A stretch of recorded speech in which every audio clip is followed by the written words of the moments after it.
Il y a plus de 100 millions d'années, les dinosaures dominaient le monde et les mammifères se recroquevillaient sous leur ombre imposante. Mais il y avait une créature ressemblant à un blaireau qui vivait en Asie à cette époque. Là où la plupart des mammifères étaient petits et rapides à se mettre à l'abri, le Répénomanus était bien plus grand. Il avait la taille d'un gros chien.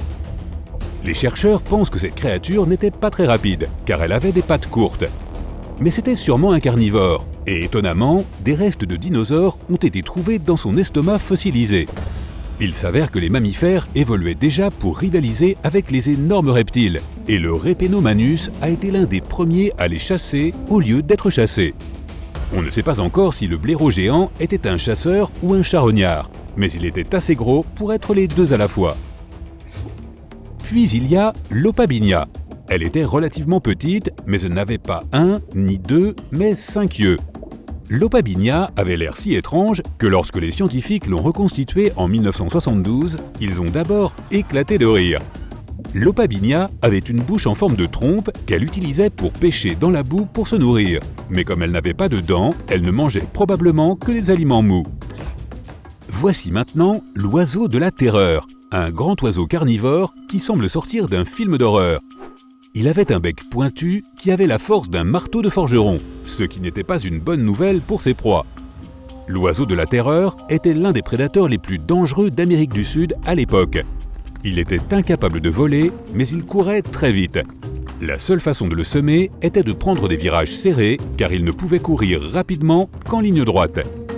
Le mégalodon est le plus grand poisson qui ait jamais vécu. Les mégalodons femelles étaient presque 2 fois plus grandes que les mâles. Son nom signifie « grande dent ». Et ce n'est pas une surprise, ses dents étaient 3 fois plus grandes que celles du grand requin blanc. Le mégalodon est apparu après l'extinction des dinosaures. Il a également disparu, mais quand il était vivant, il semble qu'il ait vécu dans presque toutes les parties du monde, sauf en Antarctique. Si tu penses que les piranhas modernes sont méchants, tu aurais dû voir le méga piranha qui vivait en Amérique du Sud il y a des millions d'années.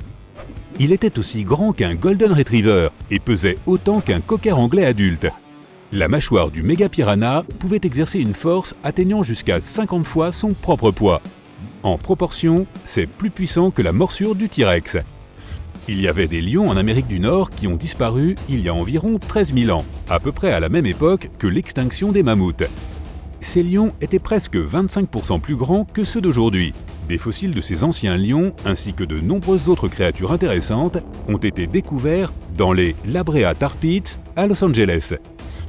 Le poisson Tyncleosteus n'avait pas de dents, mais cela n'avait pas d'importance, car il était pourvu de saillies osseuses affûtées comme des rasoirs.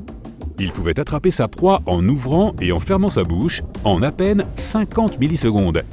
Certains scientifiques pensent que le Tyncleosteus nageait de côté, comme une anguille. On peut admirer des fossiles de ce poisson dans de nombreux musées du monde entier. Le Titanoboa est le plus grand serpent jamais découvert. Cette machine à broyer géante pouvait avaler un crocodile. Il a vécu il y a 60 millions d'années dans les forêts tropicales d'Amérique du Sud.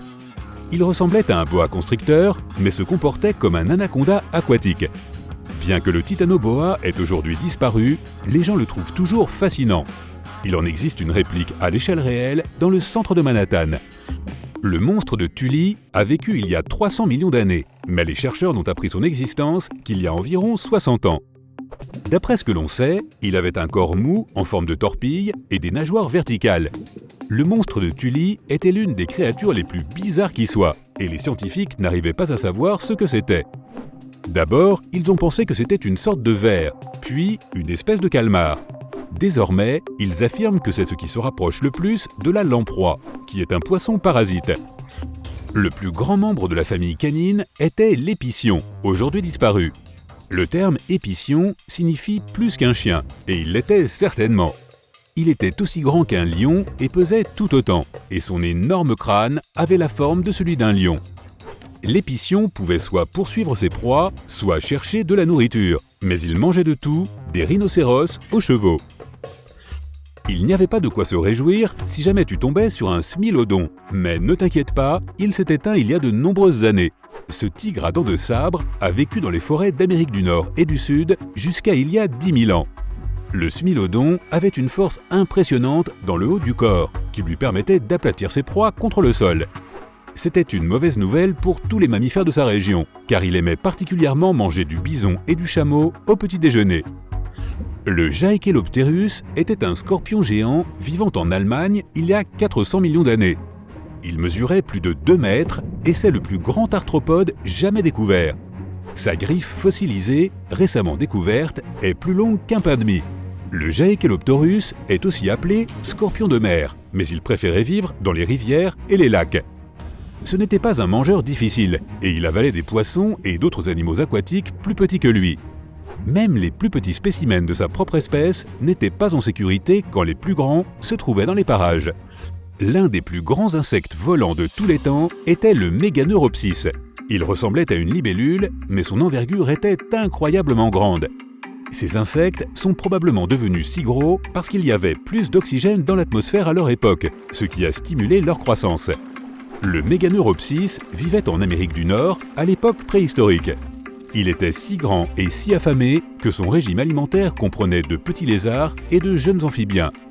Pour se débarrasser de cette créature, il aurait fallu une tapette plus grande qu'une table. Un morceau de son aile est encore conservé au musée d'histoire naturelle de Harvard. Les baleines étaient autrefois des animaux terrestres et se sont déplacés vers l'élément aquatique il y a seulement 50 millions d'années. Le Basilosaurus, malgré son nom, n'était pas un dinosaure, mais l'une des premières espèces marines. Et il était beaucoup plus grand que les autres baleines primitives. Il était plus grand qu'un bâtiment de 4 étages, avec une tête gigantesque et une morsure qui rivalisait avec celle du T-Rex. Les fossiles de certaines baleines plus petites portent les marques de dents du Basilosaurus. Ce n'est pas surprenant, car c'était l'un des principaux prédateurs de son époque. Il mangeait presque tout, mais sa nourriture préférée semblait être des créatures ressemblant à des dauphins. Si tu penses que les grizzlies sont dangereux, tu aurais dû rencontrer l'Arctodus simus. Cet ours au visage court pouvait courir très vite, plus vite que les chevaux sauvages et les antilopes. Une étude suggère que cet ours consommait plus de viande en une journée que la plupart des gens en un an. Il a peuplé toute l'Amérique du Nord jusqu'à il y a 11 000 ans. Il utilisait son énorme taille pour intimider les petits prédateurs comme les tigres à dents de sabre, les lions américains et les loups. Si tu n'aimes pas les rats, le Josepho artigasia sera ton pire cauchemar. Le seul élément pire que son nom était sa taille. Ce rongeur était aussi grand qu'un taureau moderne. Le rat géant vivait en Amérique du Sud il y a environ 3 millions d'années. Il avait des incisives redoutables qui lui permettaient de repousser les prédateurs. Il utilisait également ses lames pour couper l'herbe et d'autres végétaux. Le premier oiseau était l'Archéoptérix. Certains disent qu'il est le chaînon manquant entre les oiseaux et les dinosaures. Il était en fait très petit, pas plus grand qu'un corbeau. Cet animal avait des dents très pointues, 3 doigts avec des griffes et une longue queue osseuse. Le Glyptodon est l'un des ancêtres du tatou. Lourdement armé d'une carapace ronde et osseuse, il ressemblait à une tortue, mais était aussi grand qu'une voiture. C'était un herbivore, mais il avait une queue flexible et osseuse, qu'il utilisait pour se défendre des prédateurs et pour combattre ses pairs. Le Nuralagus rex était le T-Rex des lapins, et il n'avait rien à voir avec les mignons petits lapins auxquels nous sommes habitués. Il était massif, pesant 6 fois plus que le lapin européen d'aujourd'hui. Il mangeait des racines et des iguanes, et vivait dans un environnement idyllique, insulaire, sans prédateurs naturels. C'est peut-être pour cela qu'il a pu devenir si énorme.